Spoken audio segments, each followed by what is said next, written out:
Welcome back to the History Club podcast. Woo! This is a very special episode. We are back with our first ever summer special, featuring two very special guests, but one special new guest. Please welcome Jacob to the podcast. Yes. And then we also have Sam returning. You guys remember Sam? Yes. Too. Very exciting. You may remember him as the guest from episode 22, I believe. Yes. Very exciting. Jacob, is this your first time on a podcast? What do you mean by that? Have you ever? This is like podcast. Yes, been on camera and doing interviews. No. Oh. You have a podcast? Okay. No. Yeah. I wish you had a podcast. That'd be so awesome. Please no. One day. Comment below if you'd like to see that. Yeah. If you're desperate, you can find a YouTube channel with one video about history. If you're desperate, you can find it. Okay. Yeah, I don't do anything with it. Well, if you'd like to promo it. Yeah. No. Okay. All right. If you're desperate, you can find it. Okay. If you're desperate, if you want to look, investigate. Yeah, you can. So we do have something that we need to get to in a time-sensitive manner, I think. As you can tell, it's summer, it's very hot out, but Sam has prepared us a delicious cranberry sauce using Jacob's original recipe. Do you want to tell us about the recipe a little bit before we dig in? Who's the one who demanded I bring it at some point? It was you, right? I don't remember. It could have been. Somebody demanded this in one of the professor's classes, and it became almost a running gag. Yes. And I got the recipe the second to last class, and in the last class, no, I just gave it to you in paper. I thought you gave it to me. No, I gave you a sheet of paper with it on it. No. But then, of course, the last class of for that professor got canceled. So here we are. Oh. It was actually me that forced you to to bring in the recipe. I still have the sheet at home. But we are going to dig in right now because Sam made it. Yes. Jacob has to eat first. Yeah, so I guess I have to test to make sure it actually is the right flavor. It smells right. It looks right. All I can say is all the cranberries flooded. Yes. Okay. That's good. Step number 3. So I don't remember what it says on it. That was 6 months ago. Do you remember the recipe? I mean, you just made it. Do you want to tell the audience about the recipe? You take cranberries, you put them in water to see if they float. And if they float, then you can use them. And then you boil sugar and water. And then you boil the cranberries for way longer than your recipe said. Well, you had frozen cranberries. Whoa, we weren't supposed to say that. You're supposed to have fresh cranberries. I couldn't find them anywhere. This is not going to be historically accurate. So I had frozen cranberries for $3.98. I bought them, and I cooked it for like 40 minutes because they wouldn't burst. And then I put them in the container, and we're here. Here we are. So I must admit, I'm not a cranberry sauce expert by any means, so I don't know what you eat with cranberry sauce. I have crackers. I've never had homemade cranberry sauce in my life. Most people, you're used to the red-ish sludge that comes in the can. This is way better than that. And I have spoons too, if anybody feels strongly about just eating it plain, but I only have 3 spoons. I'm okay eating it spoon. You have forks? Okay. I'm okay eating it plain. I might just, you want to eat it plain? This is like diabetes, by the way. The amount of sugar in this is insane. Oh, it's bad, but... All right. You want a cracker? No. No, you want to eat it plain. There we go. It is congealed. Okay, that's new. It was in the fridge. How is it? Tastes about what it should taste like. That's good. That's good. They call me Chef Boyar Sam. That's wonderful. Thank you, Sam. Who wants to have a turn at this? I mean, we can dig in. Oh, I want some of this. You want some? Do you want spoon?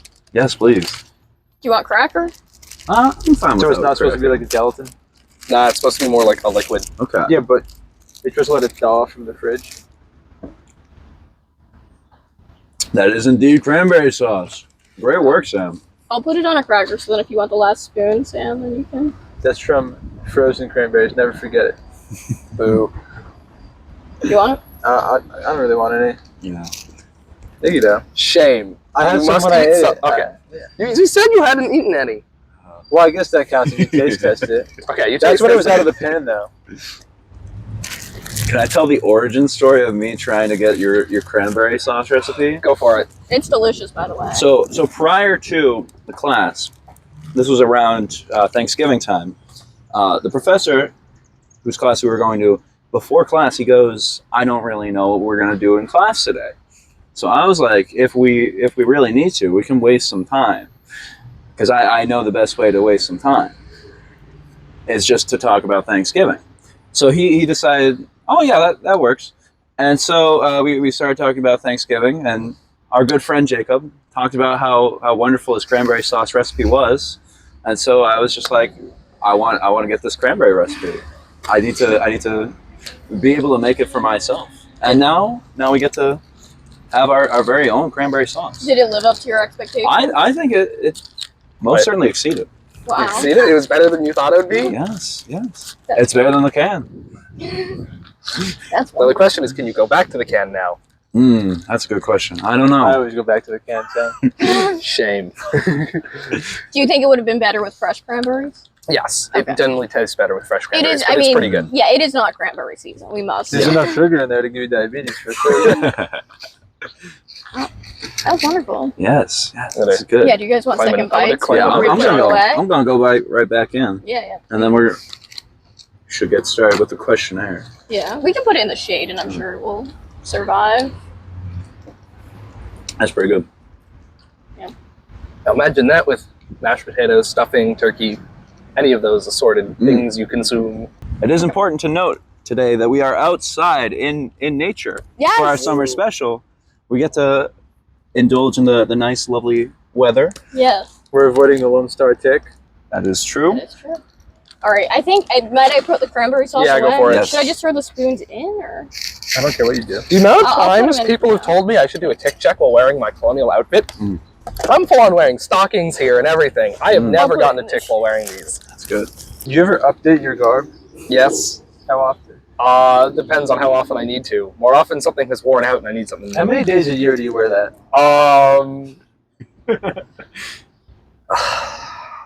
I'd actually have to count.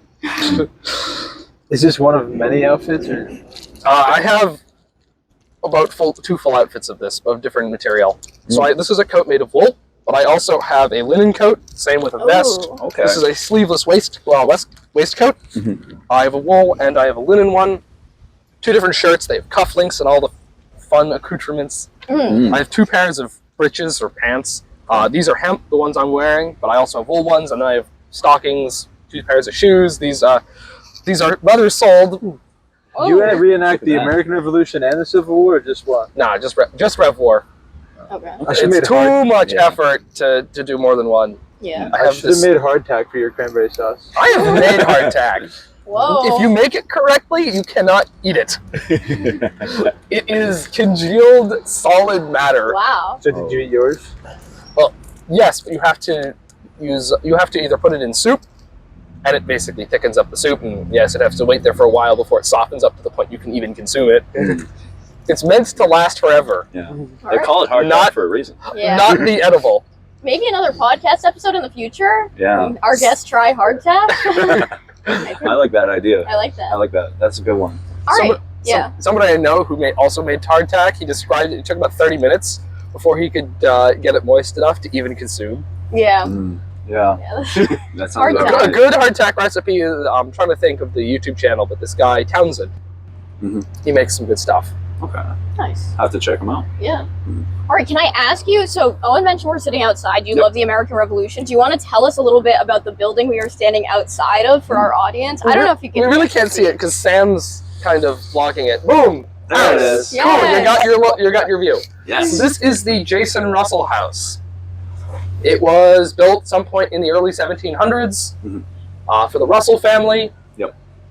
Jason Russell was the owner of the house as of April 19th, 1775. Mhm.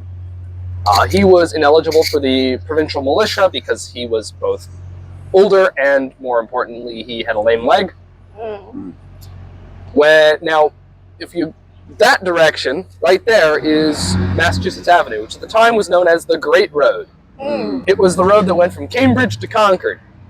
It was the route that Lieutenant Colonel Francis Smith marched his forces down the night of April 18th to April 19th. And naturally, it was the route he came back on.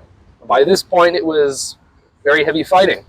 The house itself, you can go visit. It's owned by the Arlington Historical Society, and it is much of it's preserved as it would have been on April 19th. The house itself, on the day of, a group of mostly younger Minutemen built a parapet out of wooden shingles and were joined by Jason Russell. Everybody who knew better told them this was a terrible spot to be, because you are right next to the road. There's going to be flanking parties that are going to head out and, well, pin you in. And that's what happened. They got penned in. They fled into the house. Jason Russell was bayoneted on his own doorstep. Oh, that's not good. The British regulars then stormed the house, killing almost everybody in it. You can still see bullet holes in the house, in both the kitchen and the parlor, where the original bullet holes. They're also through the stairs, a bunch of other spots. It's a great museum. It's worth visiting at least once if you're in the area. Yeah. Many of the school children have a field trip to it when they're in 3rd grade. Back in the days when they had colonial days in the local school district. Oh, you guys had colonial days. Yeah. Why not anymore? It gradually was removed between 2014 and 2020. Oh. Why? Complicated reasons. All right. Well, we'll bring That's it back. We'll do a understandable, yeah. Colonial Day special. We're going to create enough awareness to bring it back. Yes. I yes. wish they'd bring it back. It was a cool concept. The kids for 2 days would all dress up in what to describe as hokey fake colonials, but that wasn't the point. The point was that they were supposed to get into get into the mindset, into the vibe, and they would do different activities from the colonial period and learning a little bit of what it would have been like. The music, the various aspects of crafts at the time. Some of the schools even allowed the Minutemen to show up and fire their muskets off just so they could see what that was like and talk about the That's Minutemen. pretty cool. Yeah. But most of the schools said no to that. Yeah. Yeah, understandable. Yeah. All right. Yeah. So, as a big reenactor yourself, I wanted to ask you particular questions about that experience. All right. And I'm a big fan of the works of Tony Horowitz, who you may also be familiar with, the Confederates in the Attic. When it comes to reenacting, there's a term called FARB, which essentially means you're a fake reenactor. And I wanted to get to understand the culture behind FARBs, because you've been able to firsthand witness. I've seen farbs. What's your take on this? So you're no farm. I am not. I am in fact not wearing farb gear. The term farb emerges actually from that book. Now it probably was kicking around the hobby in some circles, but it didn't reach the popular use of it until after that book. That's what popularized the term. Broadly, reenactors now describe themselves as one of 3 categories: farb, mainstream, or progressive. FARB, as the nickname goes, forget about research, baby, or polyester soldiers, is what most reenactors originally were back, because the Revolutionary War reenacting hobby emerged back at the bicentennial, starting about the 1960s into the 1970s, as people thought this would be something cool to do for the bicentennial. And nobody really expected it to stick around. Well, it did, and it's still here. But most of the early reenactors, it was, well, the term FARB implies, it was very, very loose. Most of the clothing was polyester or cotton or whatever materials that they had, not what was historically accurate, but that wasn't the point. That was a good starting line. The hobby has gradually evolved towards authenticity, although it has gotten some of the fun out of it, but it's mostly still quite fun. This leaves the other 2 most remaining groups of reenactors, mainstream and progressive. Mainstream reenactors are the mainstream of the hobby. Their kind of broad rule of thumb is if it looks authentic at about 6 feet, it's good enough. You can't have anything obviously fake, but you should have something reasonably accurate. Yes, it can be machine sewn. Yes, it can be fabrics that were available but not necessarily used exactly in the way you're doing it. Versus progressive reenactors, they call themselves that. Other reenactors will often refer to them as stitch counters. That name, there's a reason for that. But progressive reenactors say, well, we're actually progressing the hobby. We're attempting to evolve the authenticity. We're finding new sources, and we're attempting to add additional augmentations to our uniform. The biggest case of this was a couple years back. There was Minuteman National Historic Park. It was putting together its big Battle Road 250 reenactment. And each year, the authenticity standards were increased. Almost everything I'm wearing actually would now meet their current maximum authentic standards. But two things. The breeches I'm wearing are hemp, not wool, because the wool ones wear out so fast, I'm not wearing them unless I have to. And then I have a metal canteen instead of a wooden cheese box canteen. How dare you? Yes, because the cheese box canteen does not hold water. Yeah. You got about 1 year of use out of it before it's useless. Yeah. So which of those categories would you consider yourself? I'm somewhere in that line between progressive and mainstream. Okay. I would feel myself more as mainstream, but I have progressive acceptable kit. Okay, I see. Okay. So I can go to all the various things I want to go to. For example, the Bunker Hill 250 reenactment last year, which was an amazing experience, was run by progressive reenactors. And so they weren't, like the national park, going to inspect every single person individually to make sure you're absolutely authentic, but they had more of a progressive mindset on their event. Versus there was a reenactment about 2 to 3 years ago, right here on Mass Ave and right in this yard, which was more of a mainstream event. Okay. Nice. And if I wanted to get into reenacting, what advice would you give to me? Depends on what you want to do with reenacting. Let's say I want to, I want to become a Revolutionary War soldier. Well, what do you want to do with that? Because you have groups that'll go all over the country for events. You'll have more locally focused groups. You have fife and drum focused groups, so on and so forth. Let's go local. So there's local groups, and used to be in most towns, not anymore. There's a couple local groups. Most of them are about education. They don't tend to go to a huge amount of actual reenactment events just directly, but they mostly do various parades. They'll do demonstrations, and they might go to 1 or 2 big reenactment events a year. A good example of this is the Stoneman event. They're based in Stowe. Yeah. They mostly do various local parades in the area. They're in the Memorial Day parade in the town. They show up when they have their Spring Fest, but then they also go to a reenactment event at Old Storage Village every August, which is this big, if anybody's ever been there, it's this 1830s style town. And they proceed to fill it with reenactors. They make a giant encampment in the center, and then out in the fields outside of town, they do a battle every afternoon for a weekend. Sounds pretty cool. Yeah. Well to go. It's also extremely hot every single time. Yeah. It happens. Can I ask you a little bit? So you talked about the kit a little bit earlier, but can I ask about the bag? You have a bag behind you? So I have a knapsack. So okay, yeah. Per the requirements of the Committee of Safety, which was effectively the war cabinet that the rebel-ish government established before the outbreak of hostilities. Yeah. There were requirements for what the militia could possess and were required to have. They had to have a musket. If they didn't have one, it was up to the local government to buy you one. You had to have an edged weapon of some variety. It listed out in the per the rules multiple different options: a hunting sword, a bayonet, a hatchet. I went for a bayonet, but they also were supposed to have a knapsack, and that was mostly to have provisions, a change of clothing, stuff to... Because when you were activated, you were expected to maybe not be home for 2 or 3 days. Yeah. It's disputed by some on how many actually would have knapsacks when responding to the alarm on April 19th. I find it very useful, as if you need to sit on something or lay down, you have a giant pillow on your back, because that's what it mostly is. It's a pillow and a knapsack, and then a bedroll on top. Okay, so you don't have like authentic stuff in Well, the I knapsack. could have authentic stuff. But I often will, but not usually during events. Yeah, not for the podcast. No. I plates, forks, knives, assorted stuff. Yeah. Maybe you can put the cranberry sauce in there afterwards. That's how you store it. The battlefield. Yeah. And I wanted to ask you as well, because you also at our fictitious university were a leader of the LARP club. And I wanted to get to know how, if there's a relationship between reenacting and LARPing. I wouldn't say I was a leader in the LARP club. I was an officer that was voluntold into the position for a few months. Okay. But they're really different groups of people who do that. The LARPers are more interested in having fun, going out. They don't really care about authenticity. They're not really there for the education of the public.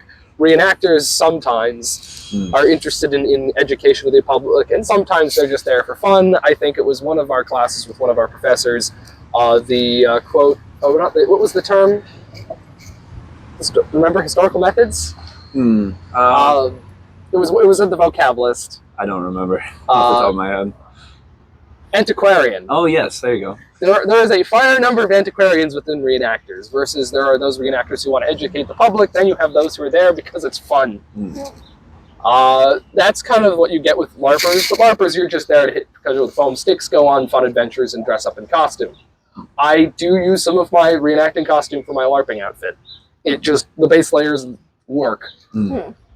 So can I ask, as somebody who's maybe less familiar with LARPing, like what you guys typically do in a LARP? It really varies depending on exactly what's going on. The UMass Lowell's LARP Club, same with WPI's LARP Club, are both part of a larger regional organization called the Realms, and they have a common rule set and so on and so forth. And they tend to have 3 types of events. You have feasting events where it's just you're dressed up in character. You make a character that you play as. Sometimes you make multiple. And it's just a feast.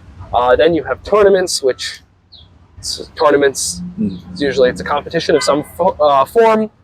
And then you have questing events where you go on some adventure to go defeat the bad guy or go get lots and lots of gold or something. And what's your favorite of those options? I tend to like all of them. Tournaments are fun. You get to see the best of any specific category. Sometimes tournaments, you'll have a bard tournament where they're attempting to, it's more of a comedy selection rather than who can hit each other best with the foam stick. Yeah. And then you have proper fights. You'll have large war maneuvers at some. I like feasts because it's fun. You get to hang out, you get to eat, you get to chill with your friends. And then questing, I find the most fun is you get to go off on and go hunt down the monsters with your foam sticks. Yeah. I sound not very enthusiastic, but it's so much fun. Yes. Check out LARPing, guys. Yes. How did you get into reenacting? My mother got into reenacting when she was 16. I was born into it, and it stuck. Do you guys reenact together? Yes. Oh. My dad sometimes gets dragged along. Wow. That's pretty cool. Great. It's a family affair. Now, what camp is your mother in? Is she progressive? She's mainstream. She has a wool allergy, so she really can't deal with the wool outfits that the progressives really like. Progressives love wool outfits because that was the most common and most available material. Yeah. Mainstream reenactors you'll usually see wearing linen, and then they'll be wearing polyester. Yeah. Is it hot in the wool today? Actually, no. It's quite Okay. nice. It breathes very well, and this is many times it's a lightweight wool. This is more of a suit jacket than an actual coat. Okay. Yeah. Think of me wearing a 3-piece suit with all the most. The tricorn hat, or actually it's called a cocked hat, is actually not very useful as a hat. It's a fashion statement. Yeah. Oh. It does look cool though. Yes. But it's like a top hat. Does it actually have any practical use? No. If you want a hat to shade yourself from the sun, there's way better options. Yeah. Yeah.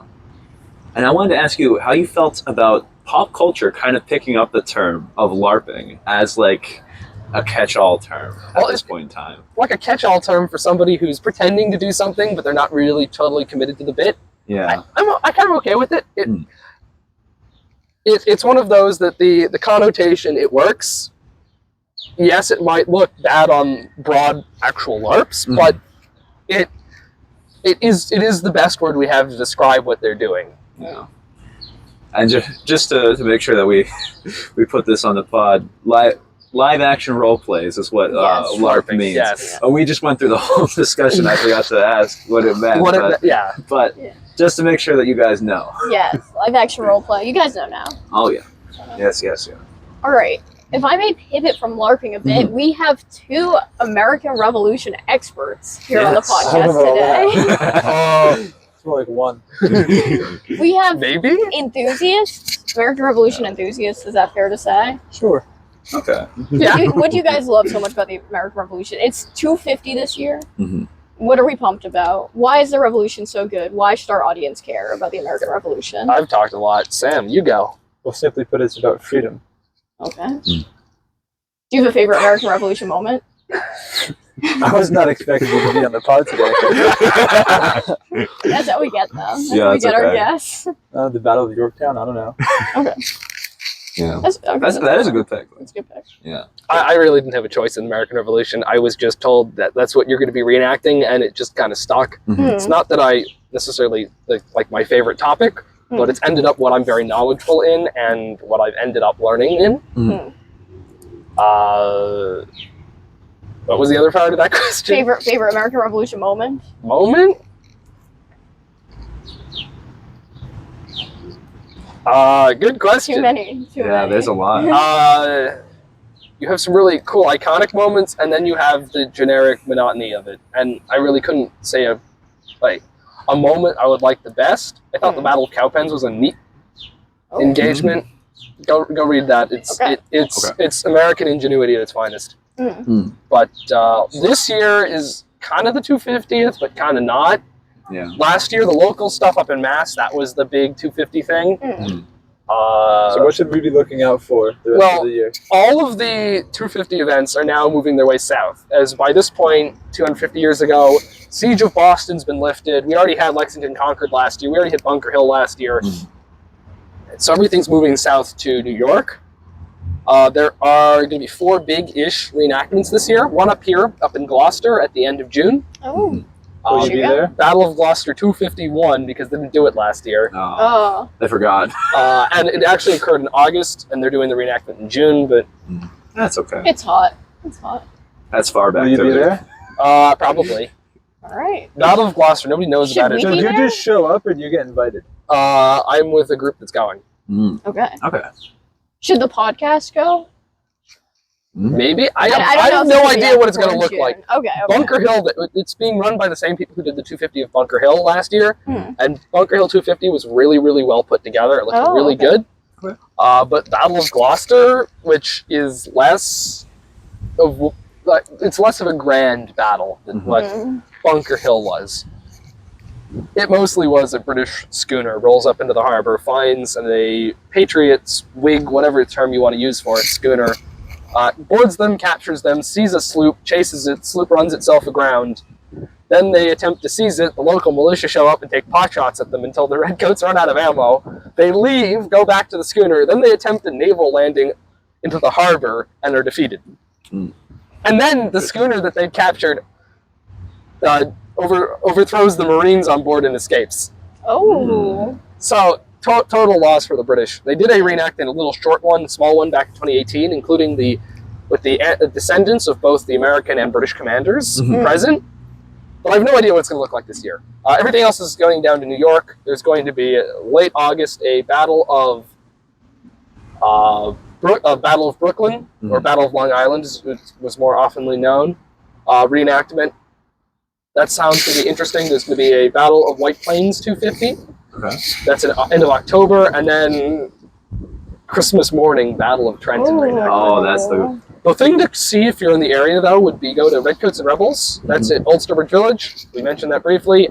First weekend of August. It's worth a visit. All right. Nice. We'll have to check those out. Yeah. I want to ask you, what do you think is the biggest historical inaccuracy that's been pushed about the Revolutionary War? There's too many. Well, of course, I'm just going to go with the most obvious one. Paul Revere did not say the British are coming. Yes. Thank you. No. Thank you. Campbell is a Paul Revere truther. Yeah.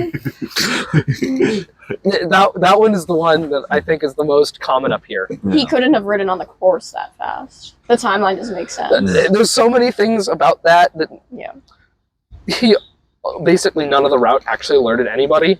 He was mostly trying to get to Lexington as fast as possible. Because right here in Arlington, which was at the time Menotomy, which was directly on his route, he did not alert the local militia. Some sources claim he attempted to, or there was a limited alarm, but broadly, the captain of the Minute Company was not awake, and the lieutenant was awake for when Francis Smith's column came through and was extremely confused.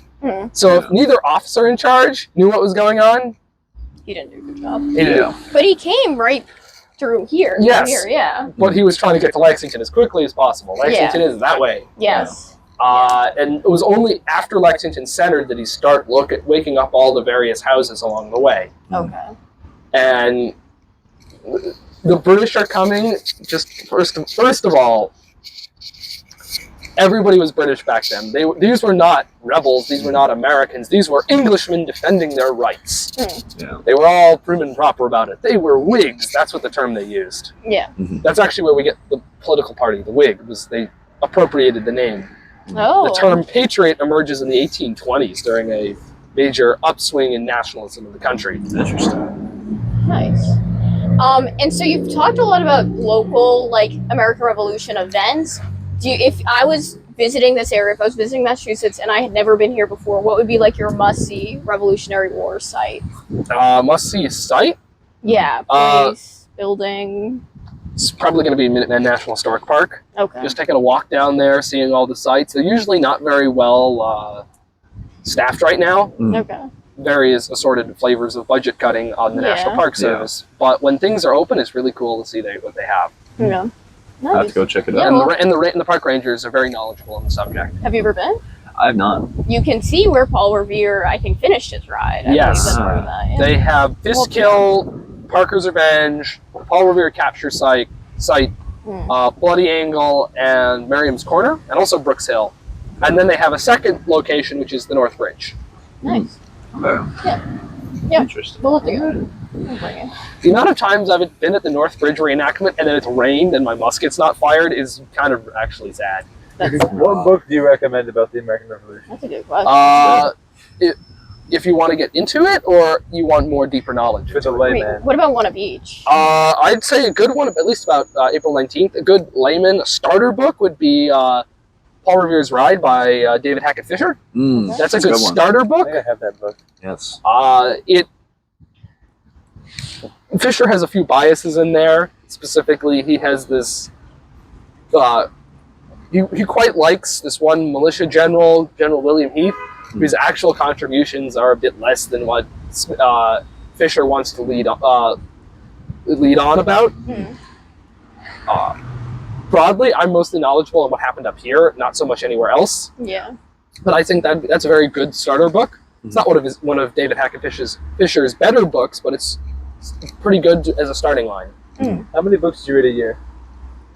I have a shelf of books, and I have a pile of things I want to read that's this high, and the things I've gone through just in the last since the semester got out. I think I've gone through 6 books. Wow. Wow, that's a good That's amount. impressive. I am running out of things to read right now. Wow. You should get a Goodreads up and going. Yeah, you should. Do you have Goodreads? No, I'm big in Goodreads. Yeah. I don't do much in the social media category. Well, you all right. will after this podcast. We'll Yeah. make you a Goodreads Yeah. account. Before you leave. Yeah. No, Yeah.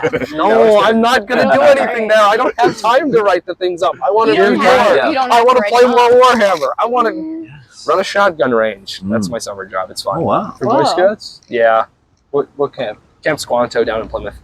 Oh. And you live in Arlington. Yeah, Am I supposed to say that on the pod? We can That's fine. bleep it out. I've been on So will you be staying the there? various Boston Globe things about Jacob Schiller, resident of Arlington, blah blah blah blah blah. Yeah, he's a public figure. He's- yeah, He I've can given afford up. it. Yeah. Yeah. I don't. Yeah. So will you be staying there? Yes. Does Camp Squanto make the scout pay for the ammunition? No. Are you an Eagle Scout? Yes. Oh. Ooh, From what troop? Troop 306 Arlington, which was in that church. look at that. Oh, The really? Baptist Church. Yes. You're an Arlington expert. 2 scouts over here. Yes. What was your Eagle Scout project? There was a park way up on the hill. It's called the Crusher Lot. It was completely unmapped by the town and was in very poor repair. Mhm. And I effectively cleared off all the trails. We had the trails all mapped out, filled in some holes, so on and so forth, cleared some trees that were blocking paths. But the long-term thing was getting all the trails mapped for the town. Nice. Sure. What was your Eagle Scout project? We completed a cenotaph in our town, which had been partially built and never completed. And we built 2 flag drop boxes so that people can put their flags there and they'll be properly retired the correct way. Nice. That's pretty cool. That's very cool. Yeah. Wow. 2 Eagle Scouts. Look at that. Presents. You- Are your kids going to do scouts? Probably. Are they going to How reenact? many kids do you want? We'll drive off that bridge when we get to it. That'll be a future podcast episode. Your kids will come on someday. 20 years down the line. If he's still going that long, I'll be impressed. Yeah, sweet. We'll make sure of it. Don't you worry. They're going to be a big hit by then. What are you talking about? Yeah. After this episode, I mean, They better not forget us when they're all the way up there, top of the charts. Don't forget where they come from. You did also mention Warhammer. I know almost nothing about Warhammer. So I want you, if possible, what can you tell me for someone who would be interested in Warhammer? It is science, it's fantasy masquerading as science fiction. Yeah. Okay. Wait. Do you read science fiction books? At one point, I did read a ton of them. Right now, I'm digging through all the history books I have on my shelves, which is a problem because I'm running out of them and I read rather quickly. Do you have any American Revolution recommendations for him? Book Books? recommendations? Yeah. I would say the most overrated book I've ever had the displeasure. Overrated. Overrated? Well, say it. that I've ever had the displeasure of reading was Ron Chernow's biography of Alexander Hamilton, which is what the musical is based on. Every chapter it gets worse with respect. It's just so boring. And I don't know why he talks about things that are I'm trying to read here about Alexander Hamilton, not Lord knows what else. What's it? One of the professors who's an expert on the American Revolution was commenting about that musical and just how absolutely wrong it gets Alexander Hamilton as a person. The musical, it makes him up as this populist hero when he absolutely was not. Yeah. I read this book on Henry Knox. I don't remember the author. I forget what it is, a couple months ago, and it was the best book I've read in a long time. So there's a biography of Henry Knox by somebody. You'll have to get on Goodreads. And if you're on Goodreads, you can see it. There you go. All right. Yeah. Actually, it's a pretty short book, but it's pretty good. Yeah. All right. So what do you do for Warhammer? What does that entail? Warhammer is a setting. It's kind of like Star Wars, but where Star Wars is mostly built around a series of movies, Warhammer is about a series of tabletop miniatures that you buy these kits, you build them, you paint them, you put them on a table with terrain, and there's rules, and you play this game with them. Yeah. And I have way too many of them. But there's animated shorts, there's tons of books, there's a whole running storyline ongoing. Yeah. Okay. Wait, so the game is based off of a book? Well, it's a setting that has a game, and everything surrounds that tabletop game as additional material to make it more fun. There's some video games, but there's a narrative half of it, which is the grand story ongoing, and then the other half, which is the tabletop game. The tabletop game is what pays the cost for everything else because it is extremely lucrative for Games Workshop. Yeah. Is it, this might be offensive to the Warhammer community, is it like Dungeons and Dragons? Is it like a similar thing? Sort of, not really. Look, narrative campaigns can be very much like, there's even a D&D style version of the game, because of Warhammer, there's multiple different games and settings. You have 40K, which is right now the main one, which is the science fiction, which is fantasy science fiction. You have Warhammer Fantasy, which is just straight up standard fantasy. It's all now called Old World because originally fantasy didn't do very well at some point financially, and they decided to end it, and then the people wanted it back. You have Age of Sigmar, which is you take the fantasy and just turn all of the magical elements up to 11. You have Necromunda, which is set in 40K, but that is a D&D style of game. Yeah. Rather than 40K, which is you have two armies and it's a throwdown. Which one's your favorite? 40K is the only one to play. That's fair enough. Yeah. There's other games like Blood Bowl, which is just Warhammer but football edition. Oh, I like football. Nice. Yeah. It's apparently very wacky and random and fun. Yeah. Yes, one team of your football players turns out are orcs. Whoa. And the other side are demons. Have fun. Look at that. Yeah. That's pretty sick. We'll try it sometime. Yeah. Yeah. I got some more for after when we're done with these. I've got some things to show and tell. Oh my gosh. But that's a later problem. Do you want to do that now? Sure. I got this right next to me. I have my musket. Yes. This Look is at a that. French 1764 model Shadowville. .69 caliber. That's crazy. It's also 40 years old. It's one of the nicest muskets you can get. It was made in Japan back in the 80s. Wow. I don't want to be stupid. Like, does it work? Yeah, I mean, Yes. don't demonstrate, but... I did not bring any powder. It does not have a flint in it right now. It has a wooden snapper. Okay. But I have, in fact, fired ball out of it. So you can just, like, carry that around. It is not legally a firearm. Oh, wow. That's pretty sick. Okay. It's a collector's piece. Mm. Or a reenactment item. It's not legally a firearm. That's the answer. To possess any of the gunpowder, you need to have a gun license. I see. That's the caveat. It used to be you could have up to 2 pounds of black powder without a license, but now you have to have any. You have to have a license. That got changed rather recently. Okay. Interesting. Okay. Do you have anything else to show off before we get into... No, unless you want to go dig through all the random pile of stuff at the bottom of the cartridge box, like a flint, lead. Okay, lead. Okay. Thrilling stuff. Yeah. Yeah, interesting. Assorted, mostly tools to actually make the musket functional. Yeah. All right. Alrighty. Well, now it is time for rapid fire questions. You guys know how this goes. Normally, me and Owen ask 3 questions each, but we have Sam here today, so we're going to ask 2 questions each, and Sam is going to get 1 or 2 questions in. All right, Jacob. I'll have your first question. You were a history major, recently graduated. Yay. Correct. What was your favorite class you took while you were a history major at our fictional university that won't be named? Favorite class? Yes. It's a thinker. It is. I'm gonna go with Jacksonian America. Okay. Ooh. You guys took class. that. Really? Yes. I did also enjoy that class a lot. What did you like so much about it? It's one of the more underappreciated sections of history. Amen, brother. And because of that, there's not a ton out there about it, comparison to most other pop history. Because usually in American history, you go American Revolution, Constitution, and we're at the Civil War. Yeah. And it's that in-between period, and it was just so interesting to learn about all the different sections of it. Good pick. Usually with my first question, I always like to ask what your favorite book is that you've read in the last year. But we've talked about your favorite books a good amount lately. So I'm going to divert it to a specific author. I want to ask you, do you think George R.R. Martin will ever finish Winds of Winter? Finish Winds of Winter? Probably. Anytime soon? Who knows? Dream of Spring? Not a chance. No? And why do you think that is? He keeps saying he's working on it. I don't doubt that he's actually been working on it.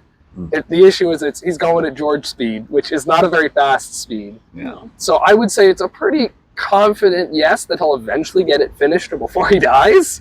But the book after that, no. Yeah. Maybe. I've actually thought about this a lot before.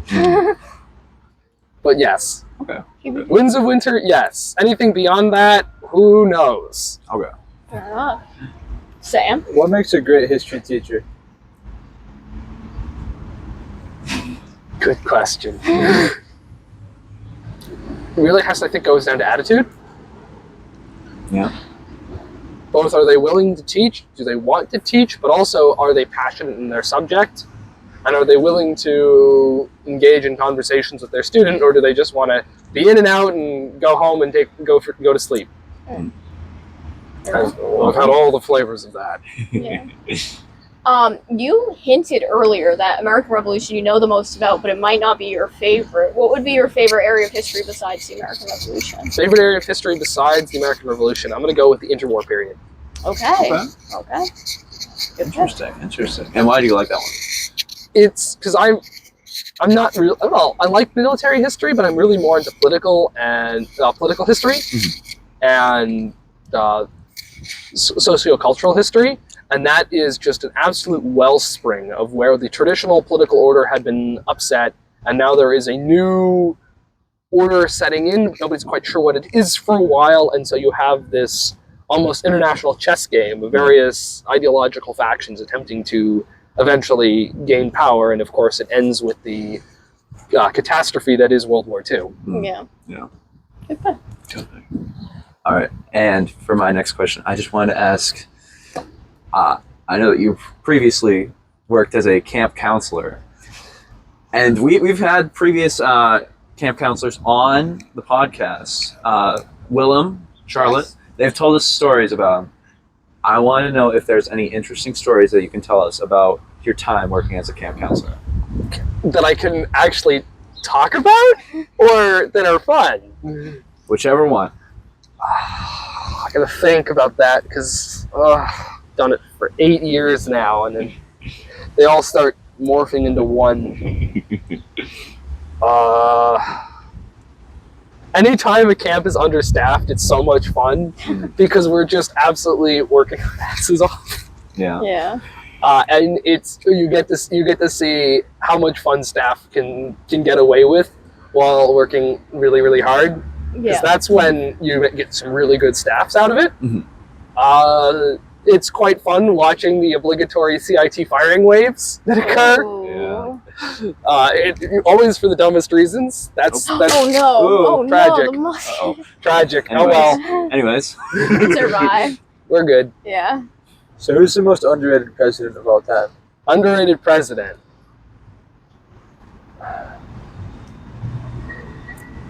Can give you overrated. Okay. I'm going to say FDR is pretty overrated. That's what I'm talking about. Like he was fine for what he was doing, but he gets way too much hype for how good he actually was. Underrated, you're just going to end up having to look at all the periods of history that nobody talks about. Hmm.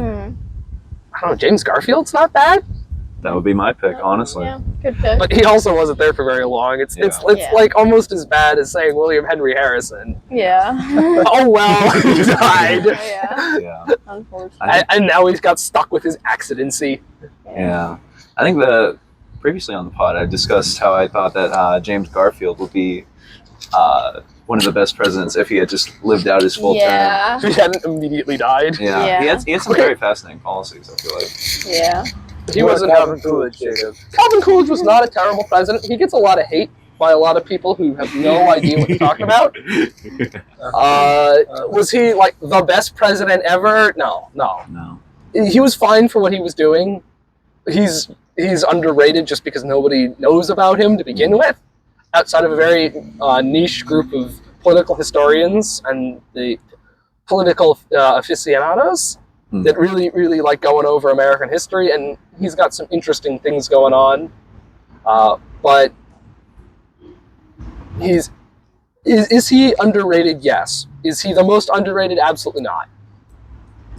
All right. Our guests Alrighty. might have to agree to disagree on Yeah. that What, you one. think Calvin Coolidge is the most underrated president?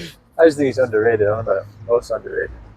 Well, we can agree on Ulysses that. S. Grant, also underrated. I like He it. That's he a had good way pick. too many scandals. Mm. That being said, he was actually quite a good president. Yeah. I'm talking A about. lot of them were just within his staff rather than his Yeah, own it wasn't doing that he was corrupt. It's just everybody around him managed to be corrupt, and it managed to taint the well. Yeah. Yeah. I didn't say poison the well because it really didn't ruin him, but it's Yeah. the biggest criticisms of Grant are always, but he had corrupt cabinet members. Cool. Yeah. Fine. Oh well. Yeah. That's like how's that different from half the other presidents? They just were openly corrupt. How about that one? Yeah. Yeah. Good point. Yeah.